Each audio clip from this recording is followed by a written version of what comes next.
ಲಂಗ್ಸ್ನಲ್ಲಿ ನನಗೆ ಗಡ್ಡೆ ಥರ ಆಗಿತ್ತು. ಇದರಿಂದ ನನಗೆ ಉಸಿರು ಎಳೆಯಲು ಬಿಡಲು ತುಂಬ ಕಷ್ಟ ಆಗಿತ್ತು.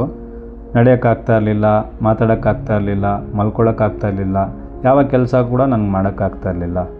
ಒಂದು ನೋವು ಬರೋದು, ಆ ನೋವು ಬಂದು ನನಗೆ ಹಾರ್ಟ್ ಅಟ್ಯಾಕ್ ಅಲ್ಲ 10 ಹಾರ್ಟ್ ಅಟ್ಯಾಕ್ ಸಮಾನ. ಆ ನೋವು ಅಷ್ಟು ನೋವನ್ನು ಅನುಭವಿಸಿದ್ದೀನಿ ನಾನು. ಆ ನೋವು ಬಂದು ಹಾರ್ಟ್ ಅಟ್ಯಾಕ್ ಬರುತ್ತೆ ಅಂತ ಹೇಳ್ತಾರಲ್ಲ, ಈ ನೋವು ಬಂದ್ಬಿಟ್ಟು 10 ಹಾರ್ಟ್ ಅಟ್ಯಾಕ್ ನೋವಿಗೆ ಸಮಾನ ಇದು. ಆ ನೋವು ಬಂದಾಗ ಬರೀ ಮುಂದೆ ಮಾತ್ರ ಅಲ್ಲ, ಬೆನ್ನಿನ ಹಿಂದೆ ಕೂಡ ನೋವ್ತಾ ಇತ್ತು. ಆ ನೋವನ್ನ ಅಂತೂ ತಡೆಯೋಕ್ಕೆ ಆಗ್ತಾ ಇರಲಿಲ್ಲ. ತುಂಬ ಹಿಂಸೆ ಆಗ್ತಾಯಿತ್ತು. ನಿದ್ದೆನೇ ಮಾಡೋಕ್ಕಾಗ್ತಾ ಇರಲಿಲ್ಲ. ಎಲ್ಲ ನಿದ್ದೆ ಬರ್ತಾ ಇರಲಿಲ್ಲ. ತುಂಬ ಅಳ್ತಾ ಇದ್ದೆ. ಆಯಿತು, ಇನ್ನೂ ಹೇಳ್ಕೊಂಡು ಹೋದರೆ ಕಣ್ಣಲ್ಲಿ ನೀರೇ ಬಂದುಬಿಡತ್ತೆ. ಒಂದು ಮಾತು ಹೇಳ್ತೀನಿ ನೋಡಿ, ಮೊದಲೆಲ್ಲ ಇಷ್ಟೊತ್ತೆಲ್ಲ ಮಾತಾಡೋಕ್ಕೆ ಆಗ್ತಾ ಇರಲಿಲ್ಲ ನನಗೆ. ಕಂಟಿನ್ಯೂಸ್ ಆಗಿ ಮಾತಾಡೋಕ್ಕಂತೂ ಆಗ್ತಾ ಇರಲಿಲ್ಲ. ನಿಜವಾಗ್ಲೂ ನನಗೆ ಮಾತಾಡೋಕ್ಕೆ ತುಂಬ ಕಷ್ಟ ಆಗ್ತಾಯಿತ್ತು. ಆದರೆ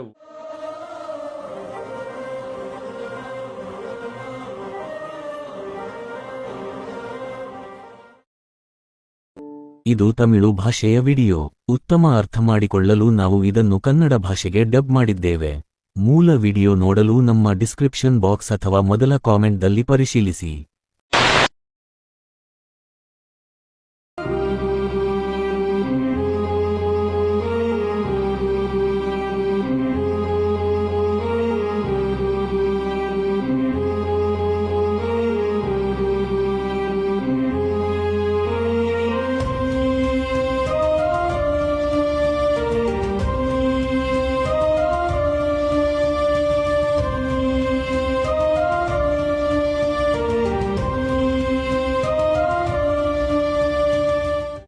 ಓಗರ್ ಸಿದ್ಧ ಔಷಧಿ ವೀಕ್ಷಕರಿಗೆ ನಮಸ್ಕಾರ. ನಾವು ಇವತ್ತು ಎಲ್ಲಿ ಬಂದಿದ್ದೀವಿ ಅಂದರೆ ವೇಲೂರು ಡಿಸ್ಟಿಕ್ ವೇಪಂಬಟ್ಟಿಗೆ ಬಂದಿದ್ದೀವಿ. ಇಲ್ಲಿ ಶಿವಾಜಿರಾವ್ ಸರ್ನ ಭೇಟಿಯಾಗಿದ್ದೀವಿ. ಅವರು ಮುಂಚೆ ನಮ್ಮನ್ನು ಯಾವುದಕ್ಕೆ ಭೇಟಿಯಾದರು, ಅವ್ರ ಸಮಸ್ಯೆ ಏನಿತ್ತು, ಯಾವ ರೆಫರೆನ್ಸಿಂದ ನಮ್ಮನ್ನು ಭೇಟಿಯಾದರು, ಮತ್ತು ಅವರು ಎಷ್ಟು ತಿಂಗಳು ನಮ್ಮ ಹತ್ರ ಮೆಡಿಸನ್ ತೊಗೊಂಡ್ರು, ಅವ್ರ ಹತ್ರನೇ ಕೇಳಿ ತಿಳ್ಕೊಳ್ಳೋಣ ಬನ್ನಿ. ಸರ್ ನಮಸ್ತೆ. ನಮಸ್ತೆ. ನಾನು ಯೂಟ್ಯೂಬಲ್ಲಿ ಸಾರ್ದ ವಿಡಿಯೋಗಳನ್ನು ನೋಡ್ತಾ ಇದ್ದೆ. ನನಗೆ 2 ವರ್ಷಗಳಿಂದ ನನಗೆ ಬಂದ್ಬಿಟ್ಟು ಶ್ವಾಸಕೋಶದ ತೊಂದರೆಯಿಂದ ನರಳುತ್ತಿದ್ದೆ. ವೇಲೂರಲ್ಲಿ ತುಂಬ ದೊಡ್ಡ ಆಸ್ಪತ್ರೆಗಳಿಗೆ ಹೋಗಿದ್ದೆ. ಇದಕ್ಕೆ ನಿರಂತರ ತೀರ್ಪು ಸಿಗಲಿಲ್ಲ ನನಗೆ. ಇದರಲ್ಲಿ ಮೆಡಿಸನ್ ತೊಗೊಂಡು ಇರೋವರೆಗೂ ಇರ್ಬೋದು, ಇಲ್ಲಾಂದರೆ ಆಕ್ಸಿಜನ್ ತೊಗೊಂಡು ಸ್ವಲ್ಪ ಕಾಲ ನಾವು ಇದರಲ್ಲಿ ಬದುಕ್ಬೋದು. ಇಲ್ಲಾಂದರೆ ಹಣಕಾಸಿನಲ್ಲಿ ಚೆನ್ನಾಗಿದೆ, ಲಂಗ್ಸನ್ನು ಬದಲಾಯಿಸ್ಕೊಳ್ಬೋದು ಅಂತ ಹೇಳಿದರು. ಅದು ಕೂಡ ಎಲ್ಲರಿಗೂ ಸಕ್ಸಸ್ ಆಗುತ್ತೆ ಅಂತೂ ಗ್ಯಾರಂಟಿ ಇಲ್ಲ. ಆಮೇಲೆ ಲಂಗ್ಸ್ನಲ್ಲಿ ನನಗೆ ಗಡ್ಡೆ ಥರ ಆಗಿತ್ತು. ಇದರಿಂದ ನನಗೆ ಉಸಿರು ಎಳೆಯಲು ಬಿಡಲು ತುಂಬ ಕಷ್ಟ ಆಗಿತ್ತು. ನಡೆಯೋಕ್ಕಾಗ್ತಾ ಇರಲಿಲ್ಲ, ಮಾತಾಡೋಕ್ಕಾಗ್ತಾ ಇರಲಿಲ್ಲ, ಮಲ್ಕೊಳ್ಳೋಕ್ಕಾಗ್ತಾ ಇರಲಿಲ್ಲ, ಯಾವ ಕೆಲಸ ಕೂಡ ನನಗೆ ಮಾಡೋಕ್ಕಾಗ್ತಾ ಇರಲಿಲ್ಲ. ರಾತ್ರಿ ಮಲಗಿದ್ರೆ ಬೆಳಗ್ಗೆ ಎದ್ದೊಳ್ತೀನಿ ಅನ್ನೋ ಗ್ಯಾರಂಟಿ ಕೂಡ ನನಗಿರಲಿಲ್ಲ. ಅದೇ ಥರ ರಾತ್ರಿ ಸ್ವಲ್ಪನೂ ನಿದ್ದೆ ಬರ್ತಾ ಇರಲಿಲ್ಲ. ಹಗಲಲ್ಲಿ 1-2 ಗಂಟೆ ನಿದ್ದೆ ಮಾಡ್ತಾಯಿದ್ದೆ. ಬಾಯಿ ಕಸರೆ ಇರೋದ್ರಿಂದ ಸರಿಯಾಗಿ ಊಟ ಮಾಡೋಕ್ಕಾಗ್ತಾ ಇರಲಿಲ್ಲ, ಹೊಟ್ಟೆ ಉಬ್ಬರ ಆಗ್ತಾಯಿತ್ತು. ಲಂಗ್ ಸಮಸ್ಯೆ ಅಂತ ಹೋದರೆ CT scan, endoscope, walk test, learning test, Fino test ಎಲ್ಲ ಟೆಸ್ಟ್ಗಳನ್ನು ಮಾಡಿಸಿ ನಾರ್ಮಲ್ ಆಗಿದೆ ಅಂತ ಹೇಳ್ತಾಯಿದ್ರು. ಅದಾದಮೇಲೆ ದೇಹದಲ್ಲಿ ಹಂತವಾಗಿ ಆಕ್ಸಿಜನ್ ಕಡಿಮೆ ಆಗ್ತಾ ಇದ್ದಂಗೆ ಆರ್ಟಿಫಿಷಿಯಲ್ ಆಕ್ಸಿಜನ್ನ ಯೂಸ್ ಮಾಡ್ಕೊ ಅಂತ ಹೇಳಿದ್ರು. ನಾನು ಮನೆಗೆ ವಿಷಯ ತಿಳಿಸಿದೆ. ಅವರು ನನಗೆ ರೆಗ್ಯುಲರ್ ಆಗಿ ಆಕ್ಸಿಜನ್ ಉಪಯೋಗಿಸೋಕ್ಕೆ ಹೇಳಿದ್ರು. ಇದರಲ್ಲಿ ನನಗೆ ಸ್ವಲ್ಪನೂ ಒಪ್ಪಿಗೆ ಇರಲಿಲ್ಲ. ಯಾಕಂದರೆ ಸ್ಟೆರಾಯ್ಡ್ಸ್ ಮೆಡಿಸಿನ್ ಕೊಡ್ತಾಯಿದ್ರು. ಆ ಸ್ಟೆರಾಯ್ಡ್ಸ್ ಮೆಡಿಸಿನಿಂದ ನನಗೆ ಸ್ವಲ್ಪ ಹೊತ್ತಿನಲ್ಲೇ ಹೊಟ್ಟೆ ನೋವು ಮತ್ತೆ ಶುರುವಾಗ್ಬಿಡ್ತಿತ್ತು. ಸಾರ್ದು ವಿಡಿಯೋ ನೋಡಿದ್ದೆ. ಅದಕ್ಕೆ ಮೊದಲು ಇಮ್ಮೋನಿ, ಹೋಮಿಯೋಪತಿ ತುಂಬ ಥರ ಮೆಡಿಸಿನ್ಗಳನ್ನು ತೊಗೊಂಡಿದ್ದೀನಿ. ಅದರಿಂದ ಯಾವುದೇ ಪ್ರಯೋಜನ ಆಗ್ತಾ ಇರಲಿಲ್ಲ. ಒಮ್ಮೆ ಸರ್ಗೆ ವಿಡಿಯೋ ನೋಡಿ ಅವರನ್ನು ಚಾನಲ್ ಮುಖಾಂತರ ಅವರ ನಂಬರ್ ತೊಗೊಂಡು ಅವರಿಗೆ ಕಾಂಟ್ಯಾಕ್ಟ್ ಮಾಡಿದೆ. ಅವ್ರನ್ನ ಕಾಂಟ್ಯಾಕ್ಟ್ ಮಾಡಿದ್ದಕ್ಕೆ ಅವರು ಡೈರೆಕ್ಟಾಗಿ ಬನ್ನಿ ಅಂತ ಹೇಳಿದ್ರು. ನಾನು ಭೇಟಿಯಾಗಕ್ಕೆ ಕೇಳಿದೆ. ಅವರು ಅಷ್ಟು ದೂರ ಬರೋಕ್ಕಾಗಲ್ಲ ಅಂದಾಗ ಅವರು ಬಂದು ನನಗೆ ಹತ್ತಿರದ ಜಾಗಕ್ಕೆ ಬರೋಕ್ಕೆ ಹೇಳಿದ್ರು. ನಾನು ಹತ್ತಿರ ಹೋಗಿ ಅವರನ್ನು ಮೀಟ್ ಮಾಡಿದ್ದಕ್ಕೆ ಅವರು ನನ್ನ ಚೆಕ್ ಮಾಡಿ 100% ಗುಣ ಆಗ್ತೀಯಾ ಅಂತ ಭರವಸೆ ಕೊಟ್ಟರು. ಅದಕ್ಕೆ ಅವರು ನನಗೆ 4 ತಿಂಗಳು ನಿರಂತರವಾಗಿ ಮೆಡಿಸನ್ ತೊಗೊಳಕ್ಕೆ ಹೇಳಿದ್ರು. ಭರವಸೆ ಕೊಟ್ಟಾಗ ನಾನು 1 ತಿಂಗಳ ಕಾಲ ಮೆಡಿಸನನ್ನು ತೊಗೊಂಡೆ. 1 ತಿಂಗಳ ಮೆಡಿಸನ್ ತೊಗೊಂಡು 25 ದಿವಸ ಮೆಡಿಸನ್ ತೊಗೊಂಡೆ. 25 ದಿವಸ ಆದಮೇಲೆ ನನಗೆ ತುಂಬ ದೇಹದಲ್ಲಿ ಬದಲಾವಣೆಗಳು ಕಾಣಿಸಿಕೊಂಡಿತ್ತು. ನನಗೆ ಉಸಿರಾಡಲು ಕಷ್ಟ ಆಗ್ತಾಯಿತ್ತು, ಮಾತಾಡಲು ಕಷ್ಟ ಆಗ್ತಾಯಿತ್ತು, ನಡೆಯಲು ಕಷ್ಟ ಆಗ್ತಾಯಿತ್ತು. ಈಗ ಸ್ವಲ್ಪ ನನ್ನ ದೇಹದಲ್ಲಿ ಸ್ವಲ್ಪ ಬದಲಾವಣೆಗಳು ಕಾಣಿಸಿಕೊಳ್ತಾ ಇದೆ. ಬದಲಾವಣೆಗಳನ್ನೆಲ್ಲ ನೋಡಿ ನಾನು 2ನೇ ತಿಂಗಳು ಮೆಡಿಸನನ್ನು ತೊಗೊಂಡೆ. 2ನೇ ತಿಂಗಳು ಮೆಡಿಸನ್ ತೊಗೊಂಡ್ಮೇಲೆ ನನಗೆ 50% ಫುಲ್ಲು ನನ್ನ ದೇಹದಲ್ಲಿ ತುಂಬ ಇಂಪ್ರೂವ್ಮೆಂಟ್ ಆಗಿಬಿಟ್ಟಿತ್ತು. 3ನೇ ತಿಂಗಳು ಮೆಡಿಸನ್ ತೊಗೊಳ್ತಾ ಇದ್ದಂಗೆ ಗಂಟಲಿನಲ್ಲಿ ಉಸಿರಾಡ್ತಾ ಇದ್ದೆ ನಾನು, ಮೂಗಿನಲ್ಲಿ ಉಸಿರಾಡಲಾಗಿದೆ. ಅದರಿಂದ ನನಗೆ ತುಂಬ ಸಮಾಧಾನ ಆಯಿತು. ಮೊದಲು ಬೆರಳಿನ ಉಗುರುಗಳೆಲ್ಲ ಮನಚಿಕೊಳ್ತಾ ಇತ್ತು. ಊರೆಲ್ಲ ಒಂಥರ ನೋಡೋಕ್ಕೆ ತುಂಬ ಅಸಹ್ಯ ಆಗಿಬಿಟ್ಟಿತ್ತು. ಕೈನ ಚರ್ಮಗಳೆಲ್ಲ ಕಪ್ಪಗಾಗ್ಬಿಡ್ತಾ ಇತ್ತು. ಆಮೇಲೆ ಉಸಿರು ಒಳಗೆ ಹೊರಗೆ ತೆಗೆದುಕೊಂಡಾಗ ಎಲ್ಲ ವಿಷಯಗಳು ಬಗೆಹರಿಯಲು ಸಾಧ್ಯವಾಯಿತು. ದೇವರ ಪುಣ್ಯ ಮತ್ತು ಸಾರ್ನ ದಯದಿಂದ 90% ಗುಣ ಆಗಿದ್ದೇನೆ. ಇನ್ನು 10% ಗುಣ ಆಗಬೇಕು. ಆ 10% ಗುಣ ಆಗಲು ಕೊನೆಯ 1 ತಿಂಗಳು ಮೆಡಿಸನ್ ತೊಗೋಬೇಕು. ಆ ಕೊನೆಯ 1 ತಿಂಗಳು ಮೆಡಿಸನ್ ತೊಗೊಂಡ್ರೆ ಜೀವನ ಪೂರ್ತಿ ನೀವು ಬೇರೆ ಥರ ಮೆಡಿಸಿನ್ ತೊಗೊಳ್ಳೋ ಅವಶ್ಯಕತೆ ಇಲ್ಲ ಅಂತ ಹೇಳಿದ್ದಾರೆ. ಈ ವಿಡಿಯೋ ಕೊಡುವ ಉದ್ದೇಶ ಏನೆಂದರೆ ನನಗೆ ವಾಸಿಯಾದಂಗೆ ಎಲ್ಲರಿಗೂ ಈ ವಿಷಯ ತಲುಪಲಿ ಎಂದು ಆಸೆ ಪಡುತ್ತೇನೆ. ಮತ್ತು ನಾನು ಸಾರಿಗೆ ಯಾವುದೇ ಸಮಯದಲ್ಲೂ ಫೋನ್ ಮಾಡಿದ್ರು ಅವ್ರು ಕಾಲ್ ಪಿಕ್ ಮಾಡಿ ಅವರು ಸೂಕ್ತ ಮನೆಮದ್ದನ್ನು ಹೇಳ್ತಿದ್ರು. ಅದರಿಂದ ನನಗೆ ತುಂಬ ಉಪಯೋಗವಾಯಿತು. ಸಂತೋಷವಾಗಿದ್ದೀನಿ. ನಮ್ಮ ವೈಫ್ ಹತ್ರನೂ ಹೇಳ್ಬಿಟ್ಟೆ ನಾನು ತುಂಬ ಚೆನ್ನಾಗಾಗ್ಬಿಟ್ಟಿದ್ದೀನಿ, ನನಗೆಲ್ಲ ಬದಲಾವಣೆ ಆಗಿದೆ ಅಂತೆಲ್ಲ ಗೊತ್ತಾಗಿದೆ. ಚೆನ್ನಾಗಿ ಊಟ ಮಾಡ್ತೀನಿ, ಚೆನ್ನಾಗಿ ಓಡಾಡ್ತಾ ಇದ್ದೀನಿ, ಎಲ್ಲ ಥರ ನಡವಳಿಕೆನೂ ಚೆನ್ನಾಗಿ ಮಾಡ್ಕೊತಾ ಇದ್ದೀನಿ. 2 ವೀಲರ್ ಓಡಿಸ್ಕೊಂಡು ಹೋದರೆ ಗಾಳಿಯಿಂದ ಧೂಳು ಮೂಗಲ್ಲಿ ನುಗ್ಗಿ ಬಾಯಿಂದ ಆಚೆ ಬರ್ತಾಯಿತ್ತು. ಮತ್ತು ಇವಾಗ ಬಂದು ಮೂಗಲ್ಲೂ ಬರ್ತಾಯಿಲ್ಲ, ಬಾಯಲ್ಲೂ ಬರ್ತಾಯಿಲ್ಲ. ತುಂಬ ಸಂತೋಷವಾಗಿದ್ದೀನಿ, ತುಂಬ ನಾರ್ಮಲ್ ಆಗಿದೆ. ಮೊದಲು 2 ವೀಲರ್ ಓಡಿಸ್ಕೊಂಡು ಹೋಗ್ತಾಯಿದ್ರೆ ಡಸ್ಟ್ ಅಲರ್ಜಿ ತುಂಬ ಆಗ್ತಾಯಿತ್ತು. ಬಟ್ ಇವಾಗ ಏನಿಲ್ಲ, ಆ ಥರ ಏನೂ ತೊಂದರೆಗಳು ಕಾಣಿಸ್ತಾ ಇಲ್ಲ. ಮೊದಲೆಲ್ಲ ಬಸ್ಸಲ್ಲಿ ಟ್ರಾವೆಲ್ ಮಾಡೋಕ್ಕೂ ಆಗ್ತಾ ಇರಲಿಲ್ಲ. AC ಬಸ್ ಅಂತೂ ಇನ್ನೂ ಆಗ್ತಾ ಇರಲಿಲ್ಲ. ಈಗ ನೋಡಿ ಎಲ್ಲಿ ಬೇಕಾದರೂ ನಾನು AC ಬಸ್ಸಲ್ಲೇ ಹೋಗ್ತೀನಿ, AC ಬಸ್ಸಲ್ಲೇ ಬರ್ತೀನಿ, ಮೆಡಿಸಿನ್ ತೊಗೊತೀನಿ, ಹೋಗ್ತೀನಿ. 1 ವಾರ ಎಲ್ಲ ಊರಲ್ಲಿದ್ದು ಚೆನ್ನಾಗಿ ಗುಣಮುಖನಾಗಿ ಓಡಾಡ್ತಾ ಇದ್ದೀನಿ. ಹೊಟ್ಟೆ ನೋವು ಬಂದರು ಏನು ಬಂದರೂ ನಾನು ಸಾರಿಗೆ ಫೋನ್ ಮಾಡ್ತಾಯಿದ್ದೆ. ಸರ್ ಇದು ತಿನ್ನಿ ಅದು ತಿನ್ನಿ ಅಂತ ಒಳ್ಳೆ ಸಲಹೆಗಳನ್ನು ಕೊಡ್ತಾಯಿದ್ರು. ನಾನು ಅದನ್ನು ಕ್ಲೀನಾಗಿ ಪಾಲಿಸ್ತಾ ಇದ್ದೆ. ಅವ್ರು ಹೆಂಗೆ ಹೇಳ್ತಾಯಿದ್ರು ಹಂಗೆ ಮಾಡ್ತಾಯಿದ್ದೆ. ಈಗ ದೇವರ ಪುಣ್ಯದಲ್ಲಿ ಸರ್ನ ದಯದಿಂದ ನಾನು ತುಂಬ ಚೆನ್ನಾಗಿದ್ದೀನಿ. ವಿಡಿಯೋ ಕೊಡುವ ಉದ್ದೇಶವೇನೆಂದರೆ ನನ್ನ ಥರ ಕಷ್ಟ ಯಾರೂ ಅನುಭವಿಸಿಲ್ಲ ಈ ಕಾಯಿಲೆಯಿಂದ. ಯಾಕಂದರೆ ಲಂಗ್ಸಲ್ಲಿ ಒಂದು ನೋವು ಬರೋದು, ಆ ನೋವು ಬಂದು ನನಗೆ ಹಾರ್ಟ್ ಅಟ್ಯಾಕ್ ಅಲ್ಲ 10 ಹಾರ್ಟ್ ಅಟ್ಯಾಕ್ ಸಮಾನ. ಆ ನೋವು ಅಷ್ಟು ನೋವನ್ನು ಅನುಭವಿಸಿದ್ದೀನಿ ನಾನು. ಆ ನೋವು ಬಂದು ಹಾರ್ಟ್ ಅಟ್ಯಾಕ್ ಬರುತ್ತೆ ಅಂತ ಹೇಳ್ತಾರಲ್ಲ, ಈ ನೋವು ಬಂದ್ಬಿಟ್ಟು 10 ಹಾರ್ಟ್ ಅಟ್ಯಾಕ್ ನೋವಿಗೆ ಸಮಾನ ಇದು. ಆ ನೋವು ಬಂದಾಗ ಬರೀ ಮುಂದೆ ಮಾತ್ರ ಅಲ್ಲ, ಬೆನ್ನಿನ ಹಿಂದೆ ಕೂಡ ನೋವ್ತಾ ಇತ್ತು. ಆ ನೋವನ್ನ ಅಂತೂ ತಡೆಯೋಕ್ಕೆ ಆಗ್ತಾ ಇರಲಿಲ್ಲ. ತುಂಬ ಹಿಂಸೆ ಆಗ್ತಾಯಿತ್ತು. ನಿದ್ದೆನೇ ಮಾಡೋಕ್ಕಾಗ್ತಾ ಇರಲಿಲ್ಲ. ಎಲ್ಲ ನಿದ್ದೆ ಬರ್ತಾ ಇರಲಿಲ್ಲ. ತುಂಬ ನರಳ್ತಾ ಇದ್ದೆ, ಅಳ್ತಾ ಇದ್ದೆ. ನನ್ನ ಜೀವನ ಏನು ಹಿಂಗಾಗ್ಬಿಟ್ಟಿದೆಯಲ್ಲ, ಸತ್ತೋಗ್ಬಿಡೋಣ ಅನಿಸ್ತಾ ಇತ್ತು. ದೇವ್ರ ಹತ್ರ ಬೇಡ್ಕೊತಾ ಇದ್ದೆ, ದೇವರೇ ನಾನು ಯಾವ ತಪ್ಪು ಮಾಡಿದೆ, ನಾನು ಯಾರಿಗೆ ಮೋಸ ಮಾಡಿದೆ, ನಾನು ಏನು ಮಾಡಿದೆ, ಯಾಕೆ ನನಗೆ ಹಿಂಗೆ ಹಿಂಸೆ ಕೊಡ್ತಾ ಇದ್ದೀರಾ ಅಂತ ದೇವರ ಹತ್ರನೇ ಬೇಡ್ಕೊತಾ ಇದ್ದೆ. ನಾನು ಏನು ತಪ್ಪು ಮಾಡಿದೆ, ನನಗೆ ಯಾಕೆ ಇಂಥ ಕಾಯಿಲೆ ಕೊಟ್ಟಿದ್ದೀಯಾ. ಆದರೆ ತುಂಬ ಸಣ್ಣ ಆಗಿಬಿಟ್ಟಿದ್ದೀನಿ. ಚೆಸ್ಟ್ ಹೋಗಿ ಅಂಟ್ಕೊಂಡ್ಬಿಟ್ಟಿತ್ತು. ಫಿಟ್ನೆಸ್ ಇರಲಿಲ್ಲ. ಎಕ್ಸಸೈಸ್ ಮಾಡ್ತಾಯಿದ್ದೆ, ಅದು ಮಾಡೋಕ್ಕಾಗ್ತಿರ್ಲಿಲ್ಲ. ಸಾಮಾನ್ಯ ಒಂದು ಬಕೆಟ್ ಎತ್ಕೊಂಡು ಒಂದು 10 ಅಡಿ ಕೂಡ ನಡೆಯೋಕ್ಕಾಗ್ತಾ ಇರಲಿಲ್ಲ. ನಮ್ಮ ಅಕ್ಕ ಮಗು ಎತ್ಕೊಂಡು ನಡೆಯೋಕ್ಕೂ ಕೂಡ ಆಗ್ತಾ ಇರಲಿಲ್ಲ. ಹಿಂಗೆಲ್ಲ ಆಯಿತು. ಇನ್ನೂ ಹೇಳ್ಕೊಂಡು ಹೋದರೆ ಕಣ್ಣಲ್ಲಿ ನೀರೇ ಬಂದುಬಿಡತ್ತೆ. ಒಂದು ಮಾತು ಹೇಳ್ತೀನಿ ನೋಡಿ, ಮೊದಲೆಲ್ಲ ಇಷ್ಟೊತ್ತೆಲ್ಲ ಮಾತಾಡೋಕ್ಕೆ ಆಗ್ತಾ ಇರಲಿಲ್ಲ. ನನಗೆ ಕಂಟಿನ್ಯೂಸ್ ಆಗಿ ಮಾತಾಡೋಕ್ಕಂತೂ ಆಗ್ತಾ ಇರಲಿಲ್ಲ. ನಿಜವಾಗ್ಲೂ ನನಗೆ ಮಾತಾಡೋಕ್ಕೆ ತುಂಬ ಕಷ್ಟ ಆಗ್ತಾಯಿತ್ತು. ಆದರೆ ಹೋಗ್ತಾ ಹೋಗ್ತಾ ಮೆಡಿಸನ್ ತೊಗೊಂಡು ಹೋಗ್ತಾ ನನ್ನ ಜೀವನದಲ್ಲಿ ನಾನು ತುಂಬ ಥರದ ಅದ್ಭುತನ ನೋಡಿಬಿಟ್ಟೆ. ಹೇಳ್ತೀನಿ ಕೇಳಿ, ಮೊದಲೆಲ್ಲ ನನಗೆ ಈ ಥರ ಎಲ್ಲ ಮಾತಾಡೋಕ್ಕಾಗ್ತಾ ಇರಲಿಲ್ಲ. ಒಂದು 2 ನಿಮಿಷ ಮಾತಾಡೋದನ್ನು ಉಸಿರು ಕಟ್ಟೋದು. ಈ ಮೆಡಿಸನ್ ತೊಗೊಂಡು ಡೈಲಿ ದಿನ ಮಾತಾಡಿ ಆ ಮೆಡಿಸನಿಂದ ಬರ್ತಾ ಇರೋ ಪವರಿಂದ ನನ್ನ ದೇಹದಲ್ಲಿ ಆಗ್ತಾ ಇರೋ ಬದಲಾವಣೆಗಳಿಂದ ಅಬ್ಬಬ್ಬಬ್ಬ ಆ ಅನುಭವನ ನನ್ನ ಕೈಲಿ ಮರೆಯೋಕ್ಕೆ ಆಗಲ್ಲ. ನಾನು ಇವಾಗ ನೋಡಿ ತುಂಬ ಚೆನ್ನಾಗಿದ್ದೀನಿ. ಊಟ ಮಾಡೋಕ್ಕಾಗಲ್ಲ, ಊಟ ಮಾಡಿಬಿಟ್ರೆ ಉಸಿರಾಡೋಕ್ಕಾಗಲ್ಲ, ತಿಂದುಬಿಟ್ರೆ ಕತೆ ಮುಗೀತು. ಕೂರಕ್ಕಂತೂ ಆಗ್ತಾನೇ ಇರಲಿಲ್ಲ. ಮೊದಲು 3 ಇಡ್ಲಿ ತಿಂತಾಯಿದ್ದೆ, ಆದರೆ ಈಗ 5ರಿಂದ 6 ಇಡ್ಲಿ ಚೆನ್ನಾಗಿ ತಿಂತಾಯಿದ್ದೀನಿ. ಉಸಿರಾಟಕ್ಕೆ ಕೂಡ ಯಾವುದೇ ತೊಂದರೆ ಇಲ್ಲ. ಮೊದಲು ಊಟ ಮಾಡಿಬಿಟ್ರೆ ಆಚೆ ಹೋಗೋಕ್ಕಾಗ್ತಿರ್ಲಿಲ್ಲ. ಮಾಡಿದ ತಕ್ಷಣ ಮಲ್ಕೊಂಡ್ಬಿಡ್ತಾಯಿದ್ದೆ, ಕೂರೋಕ್ಕೂ ಆಗ್ತಾಯಿರಲಿಲ್ಲ. ತಕ್ಷಣ ಮಲ್ಕೊಂಡ್ಬಿಡ್ತಾಯಿದ್ದೆ. ಮತ್ತು ಅದೇ ರೀತಿ ಜೀರ್ಣ ಕೂಡ ಆಗ್ತಾ ಇರಲಿಲ್ಲ. ಒಂಥರ ಎದೆ ಉರಿಯೋದು, ಅದಕ್ಕೂ ಕೂಡ ಮಾತ್ರೆ ತೊಗೊತಾ ಇದ್ದೆ. ಆದರೆ ಇವತ್ತು ದೇವರ ಪುಣ್ಯದಿಂದ ಸಾರ್ನ ದಯದಿಂದ ಊಟ ಚೆನ್ನಾಗಿ ಮಾಡ್ತಾಯಿದ್ದೀನಿ. ಜೀರ್ಣಶಕ್ತಿಯಲ್ಲಿ ಯಾವುದೇ ತೊಂದರೆ ಇಲ್ಲ.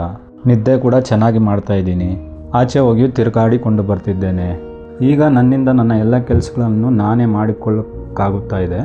ಮೊದಲು ಶಾಂಪು ಹಾಕಿ ತಲೆ ಉಜ್ಜಿದರೆ ಅದಕ್ಕೂ ಕೂಡ ಉಸಿರು ಕಟ್ಟೋದು. ತಲೆ ಮೇಲೆ ನೀರು ಹಾಕಿದರೆ ಆ ನೀರು ಮೂಗಿನ ಮೇಲೆ ಇಳಿಯುತ್ತಾ ಇದ್ದಂಗೆ ಅದನ್ನು ಒರೆಸ್ಕೊಳ್ಬೇಕಾಗಿತ್ತು. ಆಗಲೇ ಉಸಿರು ಒಳಗೆ ಹೊರಗೆ ಚೆನ್ನಾಗಿ ಬರೋದು. ಸ್ನಾನ ಮಾಡೋಕ್ಕೂ ಒಂಥರ ತುಂಬ ಕಷ್ಟಪಡ್ತಾ ಇದ್ದೆ. ನಾನು ಯಾಕೆ ಈ ವಿಷಯವನ್ನು ಇಷ್ಟು ಬಿಡಿಸಿ ಹೇಳ್ತಾ ಇದ್ದೀನಿ ಅಂದರೆ, ನನ್ನ ಸಿಮ್ಟಮ್ಸ್ ನಾನು ಹೇಳಿದ್ರೇ ನನ್ನಂಗೆ ಕಷ್ಟಪಡೋರಿಗೆ ಗೊತ್ತಾಗೋದು. ಈ ಥರ ಮೆಡಿಸನ್ ತೊಗೊಂಡ್ರೆ ಎಲ್ಲ ಸರಿ ಹೋಗುತ್ತೆ ಅಂತ. ನಾನು ಸಾರ್ನ ಪರಿಪೂರ್ಣವಾಗಿ ನಂಬಿದ್ದೆ. ಅವರು ನನಗೆ ಒಂದೇ ಮಾತಲ್ಲಿ ನಾನು ನಿನ್ನನ್ನು ಗುಣಪಡಿಸ್ತೀನಿ ಅಂತ ಹೇಳಿದ್ರು. ಅದೇ ರೀತಿ ಅವರು ಗುಣಪಡಿಸಿದ್ದಾರೆ. ಅದರಲ್ಲೂ 3 ತಿಂಗಳಲ್ಲಿ ಇನ್ನೂ 3 ದಿನ ಮೆಡಿಸನ್ ಉಳಿದಿದೆ. ಪೂರ್ತಿಯಾಗಿ 3 ತಿಂಗಳು ಕಂಪ್ಲೀಟ್ ಆಗಿಲ್ಲ. ಅದೇ ಹೇಳ್ತೀನಿ ನೋಡಿ, ಮೆಡಿಸನ್ ಮಾತ್ರ ಸೂಪರ್. ಈ ತೊಂದರೆ ನಿಮ್ಗೆ ಎಷ್ಟು ವರ್ಷದಿಂದ ಇತ್ತು? 2 ವರ್ಷ. 2 ವರ್ಷದಿಂದ. ಎಲ್ಲ ಥರ ಡಾಕ್ಟ್ರನ್ನೂ ನೋಡಿದ್ದೀರಾ. ಇದುವರೆಗೂ ಇದಕ್ಕೆ ಎಷ್ಟು ಖರ್ಚು ಮಾಡಿರ್ತೀರಾ ಒಂದು ಅಂದಾಜು? ಸುಮಾರು 8 ಲಕ್ಷವರೆಗೂ. 8 ಲಕ್ಷ. ನಮ್ಮ ಹತ್ರ ಬಂದು ಟ್ರೀಟ್ಮೆಂಟ್ ತಗೊಂಡ್ರೆ ಅದು ಲಕ್ಷಗಳನ್ನ ಮುಟ್ತಾ ಇಲ್ಲ ಸಾವಿರಗಳಲ್ಲೇ ಮುಗೀತಾ? ಸಾವಿರಗಳಲ್ಲಿ ಮಾತ್ರ. ಇಷ್ಟು ಲಕ್ಷ ಖರ್ಚು ಮಾಡಿ 2 ವರ್ಷದಿಂದ ಟ್ರೀಟ್ಮೆಂಟ್ ತಗೊಳ್ತಾ ಇದ್ರಿ ಎಲ್ಲ ಥರ ದೊಡ್ಡ ದೊಡ್ಡ ಹಾಸ್ಪಿಟ್ಲಲ್ಲಿ. ಸರಿ, ಅಲ್ಲಿ ಫೈನಲ್ ಆಗಿ ಏನು ಮಾಡ್ಬೋದು ಇದಕ್ಕೆ ಅಂತ ಹೇಳಿದ್ರು ಅವರು? ಅವರಿಂದ ಏನೂ ಆಗಲ್ಲ ಅಂದರು. ಓಕೆ, ಏನು ಮಾಡೋದಕ್ಕಾಗಲ್ಲ ಅಂತ ಹೇಳಿದ್ರು. ಇಲ್ಲಾಂದರೆ ಲಂಗ್ಸ್ನ ಬದಲಾಯಿಸಬೇಕು. ಬದಲಾಯಿಸ್ಬೋದು, ಅದರಲ್ಲೂ ಗ್ಯಾರಂಟಿ ಇಲ್ಲ. ಶ್ವಾಸಕೋಶನ ಬದಲಾಯಿಸಿದ್ರೇನು ಗ್ಯಾರಂಟಿ ಇಲ್ಲ ಅಂತ ಹೇಳಿದ್ರಾ? ಆಕ್ಸಿಜನ್ ಇರೋಷ್ಟು ದಿನ ಮಾತ್ರೆ ಮದ್ದನ್ನ ತಿನ್ಕೊಂಡು ಆಕ್ಸಿಜನ್ ಇಟ್ಕೊಂಡು ಲೈಫ್ನ ತಳ್ಬೇಕಷ್ಟೇ ಅಂತ ಹೇಳಿದ್ರು. ಆ್ಯಕ್ಚುಲಿ ನಾನು ಇವ್ರ ಕೈ ನಾಡಿ ಹಿಡಿದು ನೋಡಿದವಾಗ ಇವ್ರು ಬರೀ ಲಂಗ್ಸ್ ತೊಂದರೆ ಮಾತ್ರ ಅಲ್ಲ, ಲಿವರು, ಹಾರ್ಟು, ಕಿಡ್ನಿ, ಲಂಗ್ಸು, ನರ ಬಲ್ಜಾಗಿತ್ತು. L3 L4 ನರ ಬಲ್ಜಾಗಿ ಬ್ಲಡ್ ಸರ್ಕ್ಯುಲೇಷನ್ ಇಲ್ಲದೆ ತುಂಬ ಕಷ್ಟಪಡ್ತಾ ಇದ್ರು. ಇವ್ರಿಗೆ ನಾನು ಅದು ಇದು ಹೇಳಿ ಭಯ ಪಡಿಸೋಕೆ ಹೋಗ್ಲಿಲ್ಲ. ನಿಮ್ಗೇನು ಭಯ ಪಡೋಂಥದ್ದೇನು ಇಲ್ಲ, ನಾನು ನೋಡ್ಕೊತೀನಿ, ನಾನು ಇದ್ದೀನಿ ಅಂತ ಹೇಳಿದೆ. ನಿಮಗೆ ಲಂಗ್ಸ್ ತೊಂದರೆ, ಲಿವರಲ್ಲಿ ಗ್ಯಾಸ್ ಫಾರ್ಮ್ ಆಗಿ ಮೋಷನ್ ಪ್ರಾಬ್ಲಮ್ ಆಗ್ತಾ ಇದೆ, ಈ ಥರ ಸಣ್ಣ ಪುಟ್ಟ ತೊಂದರೆ, ನಾನು ಇದನ್ನು ನೋಡ್ಕೊತೀನಿ ಅಂತ ಹೇಳಿದ್ದೆ. ಇದಲ್ಲದೆ ಈ ಥರ ಸುಮಾರು ಪೇಷಂಟ್ಗಳನ್ನ ನಾನು ರೆಡಿ ಮಾಡಿದ್ದೀನಿ ಅಂತ ಹೇಳಿದ್ದೆ. ಯಾಕಂದರೆ ಇವರು ಇದಕ್ಕೆ ಮುಂಚೆ 80 ವಯಸ್ಸು ಅಜ್ಜಿ ಒಬ್ಬರು ಗುಣ ಆಗಿರೋ ವೀಡಿಯೋನ ನೋಡ್ಬಿಟ್ಟೆ ನಮ್ಮ ಹತ್ರ ಬಂದಿರೋದು. ಅವ್ರಿಗೆ ಆಸ್ಮಾ ತೊಂದರೆ ಇತ್ತು, ಅವರು ಕಂಪ್ಲೀಟಾಗಿ ರೆಡಿ ಆಗಿದ್ದಾರೆ ನಮ್ಮ ಹತ್ರ. ವಿಡಿಯೋ ಎತ್ತೋ ಉದ್ದೇಶ ಅದೇ. ಇದು ಆ ವಿಡಿಯೋನ ನೋಡ್ಬಿಟ್ಟು ಇವ್ರು ಬಂದರು, ಇವ್ರು ಕೊಡೋ ವಿಡಿಯೋ ನೋಡ್ಬಿಟ್ಟು ಇನ್ನೊಬ್ರಿಗೆ ಈ ಉಪಯೋಗ ಆಗಲಿ ಅನ್ನೋದಕ್ಕೋಸ್ಕರ ಇದು ಮಾಡ್ತಾ ಇರೋದು. ಈ ಥರ ವಿಡಿಯೋಗಳನ್ನ ಎಷ್ಟು ದುಡ್ಡು ಕಾಸು ಕಳ್ಕೊಂಡ್ರೂ ಅದನ್ನು ಮತ್ತೆ ನಾವು ದುಡ್ಕೋಬೋದು. ಆದರೆ ಇವತ್ತು ಶಿವಾಜಿರಾವ್ ಅನ್ನೋ ಪೇಷಂಟು ಆ ಸ್ಥಾನನ ಬಂದ್ಬಿಟ್ಟು ಇನ್ನೊಬ್ರು ತುಂಬಿಸೋದಕ್ಕಾಗೋದೇ ಇಲ್ಲ. ಹೆಂಡತಿ, ಮಕ್ಕಳು, ಸ್ವಂತ ಬಂತ ಎಲ್ಲರೂ ಇದ್ದಾರೆ. ಆ ಜಾಗನ ಇನ್ನೊಬ್ರು ತುಂಬಿಸೋಕ್ಕಾಗಲ್ಲ, ಪೂರೈಸೋಕ್ಕಾಗೋದಿಲ್ಲ. ಅದರಿಂದ ಈ ಸಿದ್ಧ ಅವ್ರದ್ದು ಗುರು ಔಷಧಿ ಯೋಗನ ನಾನು ರೆಡಿ ಮಾಡಿದೆ ಅನ್ನೋದಕ್ಕಿಂತ ಸಿದ್ಧ ಅವ್ರದ್ದು ಅವ್ರು ಮಾಡಿರೋದು ಆ ಗುರು ಔಷಧಿಯಲ್ಲೇ ಇವ್ರು ಕಂಪ್ಲೀಟಾಗಿ ರೆಡಿ ಆಗಿರೋದು. ಇವ್ರನ್ನ ನಾನು ರೆಡಿ ಮಾಡಿದೆ ಅನ್ನೋದಕ್ಕಿಂತ ನಮ್ಮ ಸಿದ್ಧರು ಮಾಡಿರೋದು, ನಮ್ಮ ಸಿದ್ಧ ಗುರುಗಳು ಅವ್ರು ಕಲ್ಸ್ಕೊಟ್ಟಿರೋ ವಿದ್ಯೆನೇ ನಾನು ಪ್ರಯೋಗ ಮಾಡಿರೋದು. ಇದೆಲ್ಲ ಹೊಗಳಿಕೆ ಅವ್ರಿಗೆ ಹೋಗಿ ಸೇರಲಿ. ಇವಾಗ ಅವರು ಮಿಸಸ್ನ ಕೇಳೋಣ ಒಂದೆರಡು ಮಾತು. ಮೇಡಮ್, ನಿಮ್ಮ ಹೆಸರು? ನನ್ನ ಹೆಸರು ಕೀರ್ತನ, ಅವ್ರ ವೈಫ್ ನಾನು. ಕೀರ್ತನ. ಎಲ್ಲೆಲ್ಲಿರೋ ಡಾಕ್ಟರ್ಸ್ನೆಲ್ಲ ನೋಡಿದ್ದಾರೆ, ಎಲ್ಲೂ ಅವ್ರಿಗೆ ಸರಿಯಾಗಿಲ್ಲ. ಅವ್ರ ಫೋನಲ್ಲಿ ಸುಮಾರು ವಿಡಿಯೋಸ್ ನೋಡ್ತಾ ಇದ್ರು. ಯಾವ ಮೆಡಿಸಿನ್ ಹೇಳಿದ್ರು ಅದನ್ನ ತಗೊಂಡು 1 ವಾರ ಯೂಸ್ ಮಾಡ್ತಾರೆ, ಆದ್ರೂ ನನ್ಗೆ ಹಂಗೆ ಇದೆ, ಏನು ಕಡಿಮೆ ಆಗಿಲ್ಲ ಅಂತ ಹೇಳಿ. ಓಕೆ, ಇದೇ ತರ ಯೂಟ್ಯೂಬ್ ಅಲ್ಲಿ ವಿಡಿಯೋಗಳು ನೋಡ್ಬಿಟ್ಟು ತುಂಬಾ ಜಾಗದಲ್ಲಿ ಹೋಗಿ ಏಮಾರಿದ್ದೀರಾ? ನೋವು ಜಾಸ್ತಿ ಆಗಿದೆ, ನನ್ನ ನೋವು ನನ್ಗೆ ಗೊತ್ತು ಅಂತ ಯಾವಾಗ್ಲೂ ಬೇರೆ ಬೇರೆ ಮೆಡಿಸಿನ್ ಯೂಸ್ ಮಾಡ್ತಾನೆ ಇರ್ತಾ ಇದ್ರು. ಇವಾಗ ಕೊನೆಯಾಗಿ ನೀವು ಕೊಟ್ಟಿರೋ ಮೆಡಿಸಿನ್ ತಗೊಂಡ್ಮೇಲೆನೆ ಅವ್ರಿಗೆ ಎಲ್ಲ ಸರಿಯಾಗೋಗಿದೆ. ಚೆನ್ನಾಗಿದ್ದಾರೆ, ಚೆನ್ನಾಗಿ ತಿಂತಿದ್ದಾರೆ, ಚೆನ್ನಾಗಿ ನಿದ್ದೆ ಮಾಡ್ತಿದ್ದಾರೆ. ಮುಂಚೆ ಎಲ್ಲ ಯಾವ ಕೆಲ್ಸನೂ ಮಾಡ್ತಾ ಇರ್ಲಿಲ್ಲ, ಆಚೆನೆ ಹೋಗ್ತಾ ಇರ್ಲಿಲ್ಲ, ಯಾವಾಗ್ಲೂ ಮಲ್ಕೊಂಡೇ ಇರೋರು. ನಾನ್ ಸತ್ತೋಗ್ತೀನಿ ಯಾವಾಗ್ಲೂ ಇದೇ ಮಾತೇ ಹೇಳ್ತಾ ಇರೋರು. ಅಷ್ಟೇ, ನೀನ್ ಬೇರೆ ಮದ್ವೆ ಮಾಡ್ಕೋ, ಮಕ್ಳನ್ನ ಚೆನ್ನಾಗಿ ನೋಡ್ಕೋ ಅಂತ ಹೇಳಿ ಹಾಗೆ ಹೇಳ್ತಾ ಇದ್ರು. ತುಂಬಾ ಕಷ್ಟಪಟ್ಟಿದೀವಿ ನಾವು, ಲವ್ ಮ್ಯಾರೇಜ್ ಮಾಡ್ಕೊಂಡಿದೀವಿ. ಇವಾಗ ಚೆನ್ನಾಗಿದ್ದಾರೆ ಸರ್. ನೀವು ಕೊಟ್ಟಿರೋ ಮೆಡಿಸಿನ್ ಯೂಸ್ ಮಾಡಿದ್ಮೇಲೆ ಇವಾಗ ಎಲ್ಲ ಸರಿಯಾಗಿ ಹೋಗಿದೆ ಅವ್ರಿಗೆ. ಇವಾಗ ತುಂಬಾ ಚೆನ್ನಾಗಿದ್ದಾರೆ. ಇವಾಗ ಪರವಾಗಿಲ್ಲ ಸರ್, ನಿಜವಾಗ್ಲೂ ನನಗೆ ತುಂಬಾ ಸಂತೋಷವಾಗಿದೆ. ಈ ಮೆಡಿಸಿನ್ ತಗೊಂಡ್ಮೇಲೆ ತುಂಬಾ ಚೆನ್ನಾಗಿದ್ದಾರೆ, ಎಲ್ಲ ಮಾಡ್ತಾ ಇದ್ದಾರೆ ಸರ್. ಬೈಕು ಓಡಿಸ್ತಾ ಇದ್ದಾರೆ ಸರ್. ಅದು ಇಲ್ದಿರ ನನ್ ಕಲರ್ ಚೇಂಜ್ ಆಯ್ತು, ನನ್ ಮಕ್ಕ ನೋಡು, ನಾನ್ ಸಣ್ಣ ಆಗಿದ್ದೀನಿ ಅಂತಾನೆ ಹೇಳ್ತಾ ಇದ್ರು. ನಾನ್ ಅದನ್ನೇ ಹೇಳ್ತಾ ಇದ್ದೀನಿ. ಎಲ್ಲೆಲ್ಲೋ ತಿರ್ಗಿ ಎಷ್ಟು ಖರ್ಚು ಮಾಡಿದ್ರು ಅವ್ರಿಗೆ ಸರಿಯಾಗಿಲ್ಲ, ಚೆನ್ನಾಗಿದ್ದಾರೆ ಸರ್, ಯಾವ ಸಮಸ್ಯೆನೂ ಇಲ್ಲ ಸರ್. ವಾರಕ್ಕೊಮ್ಮೆ ವಿಷಯವನ್ನು ತಿಳಿಸ್ತಾ ಇದ್ದೆ, ನನ್ನ ಹತ್ರ ಚೇಂಜಸ್ ಕಾಣಿಸ್ತಾ ಇದೆ ಅಂತ. ಈಗ ಮೆಟ್ಟಿಲು ಹತ್ತಿದರೂ ಸಹ ಉಸಿರು ಕಟ್ಟಲ್ಲ, ಈಗ ನಾನು ನಾರ್ಮಲ್ ಆಗಿದ್ದೇನೆ. ಇವಾಗ ಮೆಟ್ಲು ಹತ್ತಿ ಇಳಿತಾರೆ, ಬೈಕ್ ಓಡಿಸ್ತಾರೆ, ಎಲ್ಲ ಅವ್ರ ಕೆಲಸ ಅವರೇ ಮಾಡ್ಕೊಂತಾರಲ್ವಾ? ಪರವಾಗಿಲ್ಲ ಸರ್, ಅದನ್ನೇ ಹೇಳ್ತಾ ಇದ್ದೀನಿ. ಎಲ್ಲೆಲ್ಲೋ ತಿರ್ಗಿ ಎಷ್ಟು ಖರ್ಚು ಮಾಡಿದ್ರು ಅವ್ರಿಗೆ ಸರಿಯಾಗಿಲ್ಲ, ಚೆನ್ನಾಗಿದ್ದಾರೆ ಸರ್, ಯಾವ ಸಮಸ್ಯೆನೂ ಇಲ್ಲ ಸರ್. ಇವರು ಸ್ಟಾರ್ಟಿಂಗ್ ನಮ್ಮ ಹತ್ರ 15 ದಿನ ಮೆಡಿಸಿನ್ ಮಾತ್ರ ಕೊಡಿ ಸಾಕು ಅಂತ ಹೇಳಿದ್ರು. ಅದು ಅವ್ರಿಗೆ ನಂಬಿಕೆ ಇಲ್ದೇನೋ ಇಲ್ಲ ಫಿನಾನ್ಷಿಯಲಿ ಟಫ್ ಅಲ್ಲಿ ಇದ್ರೋ ಗೊತ್ತಿಲ್ಲ ನಮ್ಗೆ. ನಿಜ ಹೇಳಬೇಕು ಅಂದರೆ ತುಂಬ ಕಡೆ ಮೆಡಿಸಿನ್ಗಳನ್ನು ತಗೊಂಡು ಯಾವುದೇ ಥರ ಪ್ರಯೋಜನಗಳಿಲ್ಲ ಅಂತ ಬೇಸತ್ತೋಗಿದ್ದೆ. ಮೊದಲು 15 ದಿವಸ ತಗೊಳ್ಳೋಣ, ಆಮೇಲೆ ನೋಡೋಣ. ನೀವು ಆ ಥರ ಕೇಳಬೇಕಾದ್ರೆ ನಾನು ಅದಕ್ಕೆ ನಿಮ್ಗೆ ಹೇಳಿದ್ದು, ಈ ಮೆಡಿಸಿನ್ ಒಳಗಡೆ ಹೋದಾಗಲೇ ನಿಮ್ಗೆ ಏನು ಸಮಸ್ಯೆ ಇದೆ ಅಂತ ನಿಮ್ಗೆ ಗೊತ್ತಾಗೋದು. ಅಟ್ಲೀಸ್ಟ್ 30 ದಿನದಾದರೂ ತೊಗೊಂಡ್ರೇ ನನಗೆ ನಿಮ್ಮ ಫೀಡ್ಬ್ಯಾಕ್ ಹೇಳೋಕ್ಕಾಗೋದು ಅಂತ ನಾನು ಹೇಳಿದ್ದೆ ನಿಮಗೆ. ಅದು ಮಾತ್ರ ಅಲ್ಲದೆ ಈ ಇನ್ಫೆಕ್ಷನ್ನು ಮೈಗೆ ಬಂದುಬಿಟ್ರೆ ಒಳಗಡೆ ಇರೋ ಆರ್ಗನ್ಸ್ ಬಲ ಕಮ್ಮಿ ಆಗಿಬಿಟ್ಟು ಇನ್ಫೆಕ್ಷನ್ ಜಾಸ್ತಿ ಆಗಿಬಿಟ್ಟು ಸ್ಕಿನ್ನಲ್ಲೇ ಹೊರಗಡೆ ತೋರ್ಸೋಕ್ಕೆ ಸ್ಟಾರ್ಟ್ ಆಗುತ್ತೆ. ಆವಾಗ ಫ್ರಿಜ್ಜಲ್ಲಿ ಇಟ್ಟಿರೋ ಫ್ರೆಶ್ ಆ್ಯಪಲ್ ಎಷ್ಟು ಫ್ರೆಶ್ ಆಗಿರುತ್ತೋ ಆ ಥರ ಇರೋ ಮನುಷ್ಯನು ಬಾಡೋಗಿರೋ ಹೂವು ಥರ ಆಗ್ಬಿಡ್ತಾಯಿತ್ತು ಮುಖ, ಸ್ಕಿನ್ ಟೋನೆಲ್ಲ. ಸೊ ನೀವು ನಮ್ಮ ಹತ್ರ ಬರಬೇಕಾದ್ರೆ ತುಂಬ ಸಣ್ಣಗಾಗ್ಬಿಟ್ಟು ಮುಖ ಎಲ್ಲ ಒಂಥರ ಬಾಡೋಗಿ ನಿಮ್ಮನ್ನು ನೋಡೋಕ್ಕೆ ಆಗ್ತಾ ಇರಲಿಲ್ಲ, ಆ ಸ್ಥಿತಿಯಲ್ಲಿ ಬಂದಿದ್ರಿ. ಇವತ್ತು ನೋಡಿದ್ರೆ 3 ತಿಂಗಳ ಮೆಡಿಸಿನಲ್ಲಿ ಸೂಪರಾಗಿ ರೆಡಿಯಾಗಿ ಹೊಸ ಗಂಡ ಥರ ಕೂತವ್ರೆ. ನಮ್ಮ ಮೆಡಿಸನ್ ಮಹತ್ವ ಏನಂದರೆ ಬ್ಲಡ್ಡಲ್ಲಿರೋ ಕೆಟ್ಟ ಅಂಶ ಅಂದರೆ ಈ ವೈರಸ್ಸು ಇನ್ಫೆಕ್ಷನ್ನು ಇದನ್ನೆಲ್ಲ ಕ್ಲೀನ್ ಮಾಡಿಬಿಟ್ಟು ಬ್ಲಡ್ ಸೆಲ್ಸ್ನ ಮತ್ತೆ ರೀಪ್ರೊಡ್ಯೂಸ್ ಮಾಡುತ್ತೆ. ಹೊಸ ರಕ್ತ ಸೇರಬೇಕಾದ್ರೆ ಹಳೆ ಇನ್ಫೆಕ್ಷನ್ನು ಅದೆಲ್ಲ ಬಂದ್ಬಿಟ್ಟು ಒಂದು ಮೋಷನ್ನು ಇಲ್ಲ ಯೂರಿನ್ ಮೂಲಕ ಹೊರಗಡೆ ಬಂದ್ಬಿಡುತ್ತೆ. ಸೊ ಆ ಥರ ಇನ್ಫೆಕ್ಷನ್ ಎಲ್ಲ ಹೊರಗಡೆ ಹೋಗ್ತಾ ಇದ್ದವಾಗ ಒಳಗಡೆ ಇರೋ ಆರ್ಗನ್ಸ್ ಎಲ್ಲ ಒಂದೊಂದಾಗಿ ಸೂಪರಾಗಿ ರೆಡಿ ಆಗಿಬಿಟ್ಟು ಹಂಗೆ ನಮ್ಮ ಫೇಸ್ ಗ್ಲೋ ಆಗೋದು. ಮತ್ತು ಇವರು ಹಳೇದು ಹೇಗಿದ್ರು ಆ ಥರ ಕಂಪ್ಲೀಟಾಗಿ ರೆಡಿಯಾಗಿ ಬಂದವ್ರೆ. ಫಸ್ಟ್ಗಿಂತ ಇವಾಗ ಎಷ್ಟೋ ಸುಮಾರಾಗಿದ್ದಾರೆ, ಪರವಾಗಿಲ್ಲ, ಮೈ ಎಲ್ಲ ಹಿಡಿದು. ಆದರೆ ಇನ್ನೂ 3-4 ತಿಂಗಳು ನಮ್ಮ ಮೆಡಿಸಿನ್ ಫಾಲೋಅಪ್ ಮಾಡೋಕ್ಕೆ ಹೇಳಿದ್ದೀವಿ, ಕಂಪ್ಲೀಟಾಗಿ ಅದರಿಂದ ಹೊರಗಡೆ ಬರೋದಕ್ಕೋಸ್ಕರ ಮಾತ್ರ ಅಲ್ಲ, ಮತ್ತಿನ್ನೆಂದೂ ಆ ತೊಂದರೆ ಅವ್ರಿಗೆ ಬರಬಾರ್ದು ಅನ್ನೋದಕ್ಕೋಸ್ಕರ, ತುಂಬ ಆರೋಗ್ಯವಾಗಿ ಬರಬೇಕು ಅನ್ನೋದೇ ಉದ್ದೇಶ ನಮ್ಮದು. ಓಕೆ, ಸಣ್ಣ ಪುಟ್ಟ ನೆಗಡಿ, ಜ್ವರ ಇಂಥದಕ್ಕೆ ಯಾವುದನ್ನ ಮೂಲಿಕೆಗಳು ಹೇಳ್ಬಿಡ್ತಾ ಇದ್ವಿ. ಆದರೆ ಈ ಥರ ತೀರ್ಸಕ್ಕಾಗದಿರೋ ಕಾಯಿಲೆಗಳಿಗೆ ಆ ಮೂಲಿಕೆಗಳಿಂದ ಉಪ್ಪನ್ನು ತೆಗೆದು ಆ ಉಪ್ಪನ್ನು ಬಂದು ನೀರಲ್ಲಿ ಹಾಕಿ ಮಿಕ್ಸ್ ಮಾಡಿ ಅದನ್ನು ಒಣಗಿಸಿ ಅದರಲ್ಲೊಂದು ಗುರುಮದ್ದನ್ನು ರೆಡಿ ಮಾಡೋದು ನಾವು. ಹಂಗಾಗಿ ನಾವು ಅಷ್ಟು ಭರವಸೆ ಕೊಡೋದು ತೀರ್ಸಕ್ಕಾಗದಿರೋ ಈ ಥರ ಕಾಯಿಲೆಗಳಿಗೆ ನಾವು ಕೊಡೋ ಮೆಡಿಸನ್ ರಾಮಬಾಣ ಅಂತ ಹೇಳ್ಬಿಟ್ಟು. ಈ ರೀತಿ ರೆಡಿ ಆಗಿರೋಂಥ ಮೆಡಿಸನ್ನ ಕೊಟ್ಟವಾಗ ಅವ್ರ ರಿಪೋರ್ಟಲ್ಲೂ ಸರಿ, ಅವ್ರ ಫೀಡ್ಬ್ಯಾಕಲ್ಲೂ ಸರಿ, ಎಲ್ಲ ರೀತಿ ತೊಂದರೆನೂ ಕಂಪ್ಲೀಟಾಗಿ ವಾಸಿಯಾಗಿದೆ ಅಂತ ಹೇಳ್ಬಿಟ್ಟು ಒಳ್ಳೆ ರಿಸಲ್ಟ್ ಬರುತ್ತೆ. ನಮ್ಮ ಸಿದ್ಧ ಅವರು ಗುರು ಅಷ್ಟಿಗೆ ಬಗ್ದರ ಕಾಯಿಲೆ ಯಾವುದೂ ಇಲ್ಲ. ಇದಕ್ಕೆ ಮುಂಚೆ ಸುಮಾರು ಕಾಯಿಲೆಗಳಿಂದ ಬಳಲುತ್ತಿದ್ದು ಗುಣ ಆಗಿರೋ ವಿಡಿಯೋ ಎಷ್ಟೋ ಬಿಟ್ಟಿದ್ದೀವಿ. Rheumatoid arthritis, stroke, CPK, psoriasis, heart ತೊಂದರೆ, BP, ಶುಗರು, ಈ ಥರ ತೀರ್ಸಕ್ಕಾಗದರೆ ಎಷ್ಟೋ ಕಾಯಿಲೆಗಳಿಗೆ ನಾವು ಟ್ರೀಟ್ಮೆಂಟ್ ಕೊಟ್ಟು ಗುಣ ಆಗಿರೋದು ಎಷ್ಟೋ ವಿಡಿಯೋಗಳು ಬಿಟ್ಟಿದ್ದೀವಿ. ಅದರಲ್ಲಿ ಇವ್ರಿಗೆ ಲಂಗ್ಸನ್ನೇ ಬದಲಾಯಿಸಬೇಕು, ಶ್ವಾಸಕೋಶನೇ ಬದಲಾಯಿಸಬೇಕು, ಅದು ಬದಲಾಯಿಸಿದ್ರೂ ಗ್ಯಾರಂಟಿ ಇಲ್ಲ ಅಂತ ಹೇಳ್ಬಿಟ್ಟು ಎಷ್ಟೋ ಹಾಸ್ಪಿಟ್ಲ್ಗಳಿಗೆ ಹೋಗಿ ಎಷ್ಟೋ ಖರ್ಚು ಮಾಡಿ ಎಲ್ಲ ಕಡೆ ಕೈ ಬಿಟ್ಟು ನಮ್ಮ ಹತ್ರ ಬಂದರು. ನಾವು ಇವತ್ತು ಅವ್ರಿಗೆ ಟ್ರೀಟ್ಮೆಂಟ್ ಕೊಟ್ಟು ಒಂದು 6-7 ತಿಂಗಳು ಟ್ರೀಟ್ಮೆಂಟ್ ಕೊಟ್ಟು ಕಂಪ್ಲೀಟಾಗಿ ಅವ್ರು ವಾಸಿಯಾಗಿ ಇನ್ನೂ ಒಂದು 10-15% ವಾಸಿ ಆಗಬೇಕಷ್ಟೇ, ಆ ಸ್ಟೇಜಿಗೆ ಕರ್ಕೊಂಡು ಬಂದಿದ್ದೀವಿ. ರಿಪೋರ್ಟು ಇದೆಲ್ಲ ಬಂದು ನಮ್ಮ ಸಿದ್ಧ ಅವ್ರ ಗುರುಗಳ ಔಷಧಿಯಲ್ಲಿ ಮಾತ್ರ ಸಾಧ್ಯ.